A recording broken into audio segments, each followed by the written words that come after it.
Caitlin Clark wins WNBA Rookie of the Year unanimously. Caitlin Clark has left no doubt who the best rookie of her class is. The Indiana Fever star has been named the unanimous winner of the 2024 WNBA Rookie of the Year. This award is the cherry on top of what has been a historic debut campaign for one of the most highly anticipated players to enter the WNBA. She was named Rookie of the Month 4 times during the season and also earned the WNBA Eastern Conference Player of the Month in August. Throughout the year, the Fever All-Star was in a close contest with Chicago Sky rookie Angel Reese for top rookie honors. Many advocated for Reese to win Rookie of the Year over Clark, as the former was in the midst of a historic season herself. However, the Sky forward suffered a season-ending injury earlier in September, cutting off a terrific debut campaign. Regardless of Reese's injury, Clark fully deserves to win Rookie of the Year unanimously. Caitlin Clark's historic WNBA rookie season. Clark collected a myriad of records and accolades in her debut campaign. Clark had a rookie year for the ages. Apart from winning unanimous Rookie of the Year, the Fever point guard also finished fourth in MVP voting. Like Clark, Las Vegas superstar A'ja Wilson took home the trophy unanimously. Caitlin Clark rookie season stats. Clark was also named to the All-WNBA First-Team alongside the MVP Wilson, Minnesota Lynx forward Nafisa Collier, New York Liberty star Breanna Stewart, and Connecticut Sun stud Alyssa Thomas. Needless to say, she was also a member of the All-Rookie team with Angel Reese, Camila Cardoso, Leonie Febick, and Rickea Jackson. By scoring 769 points, Clark set the rookie record for most points in a season. She also broke the record for most assists and most three-pointers by a rookie. Clark also led the WNBA in assists and three-pointers made.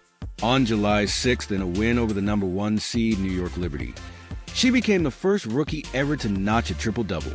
After 11 days, she broke the single-game record for assists when she recorded 19 dimes against the Dallas Wings. Clark looking to lead Fever in WNBA playoffs. Fever rookie wasted little time, turning Indiana's fortunes around. Now that her rookie regular season is in the rearview mirror, Clark will now turn her attention to her first taste of WNBA playoff basketball when they take on the Connecticut Sun on Sunday. Clark and the Fever sputtered to begin the season as they went 1-8 through the first month of the campaign. But slowly, Indiana found its stride as the season went along. The Fever rattled off 7 wins in their first 8 games coming off the All-Star break. However, they lost 4 of their last 6 to end the regular year. Nonetheless, Indiana is looking to play spoiler for a Connecticut Sun team that went 28-12. The Fever were just 1-3 against Connecticut during the regular season, but they did win their final meeting, which should give them some confidence heading into the franchise's first postseason game since 2016. Now, more video evidence has been released, and I've got to say, this is some pretty convincing footage suggesting that Dejanai Carrington's poke to Caitlin Clark's "I might have been intentional." Let's roll the footage. This is slow-motion footage of Carrington making contact, and as you can see here, it certainly looks deliberate. I've got to keep it real with you. Fans online are furious, and articles are dropping every hour questioning Carrington's future throughout this playoff series. The WNBA is buzzing, with many calling for action. This situation has sparked intense debate across the league, and it'll be interesting to see how it plays out from here. Earlier, we reported on Shannon Sharpe calling out members of ESPN, and now it looks like his remarks may have landed him in some hot water. Let's check out exactly what he said. Roll the clip, and then we'll break down the fallout and discuss what this could mean for Sharpe moving forward. Stephen A., I would be remiss if I didn't say this. A lot of this noise came by people that were sitting on this network. They tried to minimize her, said, well, you giving her all this credit. What about the women that came before her?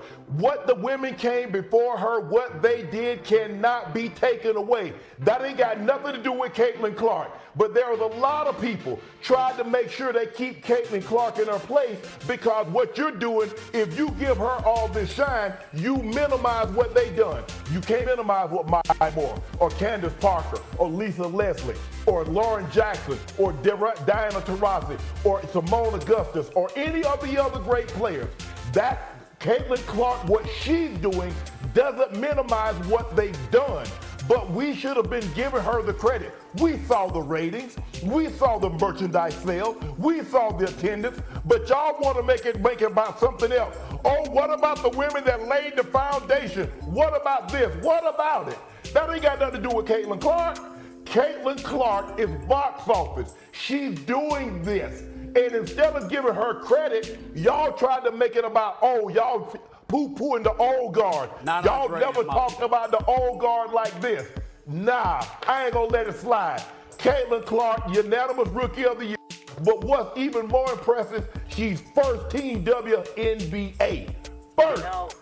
You know, Shannon, I hear you, right? I hear you 100%. But another level of noise was coming from people, you were one of them, who also tried to create a picture around Caitlin that the league was against her based on the actions of less than 5 former players or current players, which also creates a lot of noise. Point, do you want to promote the league or not? And people like Andrea and others were resistant to that playing a role in somebody making the roster for Team USA. And we were saying, hell with that. You want to promote the sport. You put that girl up in there. And people were appalled at that notion. But that was Stephen the A, subject. But Stephen A, this is just going to come from different perspectives, because you all's initial point was a marketing point, and that was what I was arguing with. That was what I was arguing with. Right. The marketing point for Caitlin. What Molly is trying to say, and what I agree with, is now that we have seen how Caitlin finished this season, there is a good basketball argument for her being on the team, for her making the team. There is now a great basketball argument. But listen, no, Shannon, listen. How she's playing right now, you just said it 5 minutes ago, was a testament to the rest that she had and the break that she had. We don't know how she would have played without that break.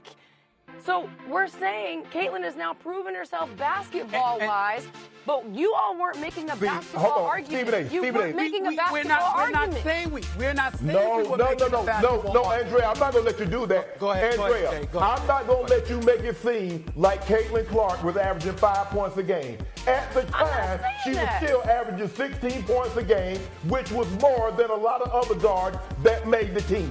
So don't do that. Don't make it seem like she was averaging 5 points and this was like a handout. No, it wasn't a handout. Look at her numbers. Look at her numbers.